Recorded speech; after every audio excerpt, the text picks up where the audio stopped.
Perkenalkan, nama Ibu Fani Erika dari Universitas Muhammadiyah Palembang. Di sini Ibu dari program studi pendidikan sejarah, dan di sini Ibu mengajar IPS. Kita sudah dibahas belum sama Ibu Fani?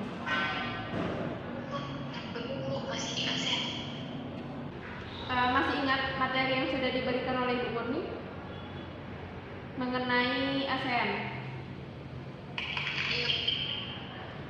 Apa itu singkatan ASEAN?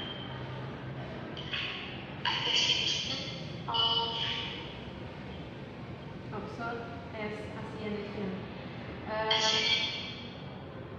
Ya, benar. Jadi ASEAN ini merupakan organisasi yang beranggotakan negara-negara di Asia Tenggara. Dan ASEAN ini berdiri pada tanggal 8 Agustus 1967 di Bangkok, Thailand. Selagi Ibu jelaskan, kalian boleh baca buku yang ada ya. Ada yang tahu 10 negara yang bergabung di ASEAN? Malaysia, Filipina, Singapura, Thailand, Laos, Myanmar, Kamboja, Brunei Darussalam, Vietnam. Ya.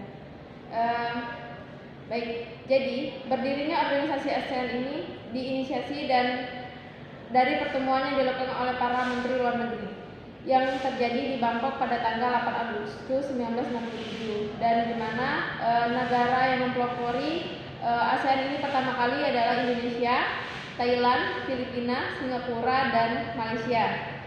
Adapun faktor pendorong kerjasama dari negara-negara ASEAN ini adalah untuk kesamaan sejarah dan nasib yang pernah menjajah negara-negara tersebut. Juga letak geografis yang sebagian besarnya ini sama dan saling berdekatan, serta kebudayaan yang masih sama, dan faktor sama-sama ingin menjadi negara maju.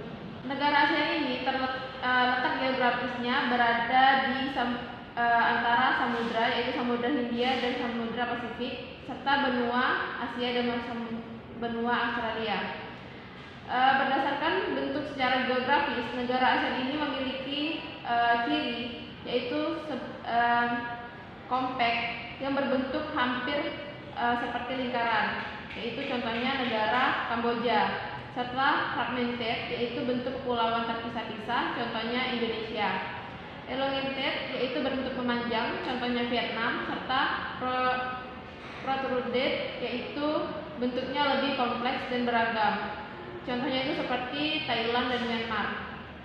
Setiap negara ASEAN diminta berperan aktif ikut dalam bidang sosial dan budaya yang dilaksanakan oleh COSD atau Komite on Social Development, di mana bentuk kerjasama di bidang sosial negara anggota ASEAN ini seperti bidang pembangunan, terus membantu kaum wanita, serta menanggulangi masalah-masalah perkembangan penduduk dan pengembangan sumber daya manusia.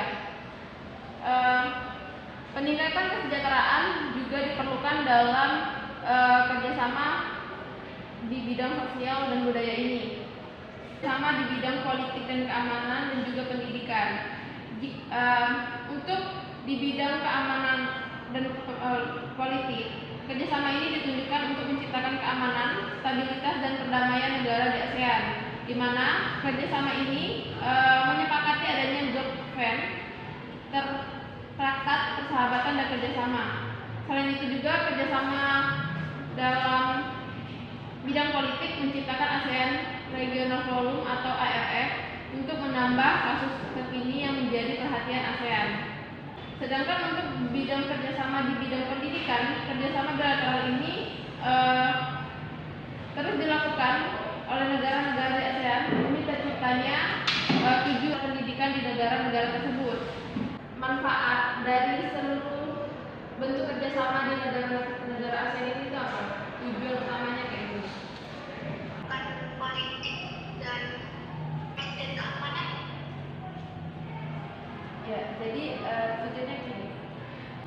Bentuk kerjasama mereka ini tujuannya itu adalah untuk menciptakan kedamaian, keamanan, serta kesejahteraan di kawasan-kawasan Asia ini, di mana hal tersebut itu didasari dengan kondisi kawasan Asia pada era 1960-an yang pada saat itu tuh rawan konflik karena pengaruh ideologi lain yang jika dibiarkan keadaan tersebut dapat mengganggu stabilitas kawasan dan dapat menghambat pembangunan dari negara-negara tersebut.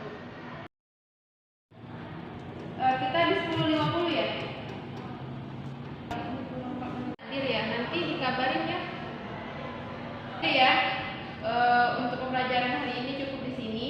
Jika ada kesalahan ibu mohon maaf, kepada Allah ibu mohon ampun. Wabillahi taufiq wal hidayah. Wassalamualaikum warahmatullahi wabarakatuh.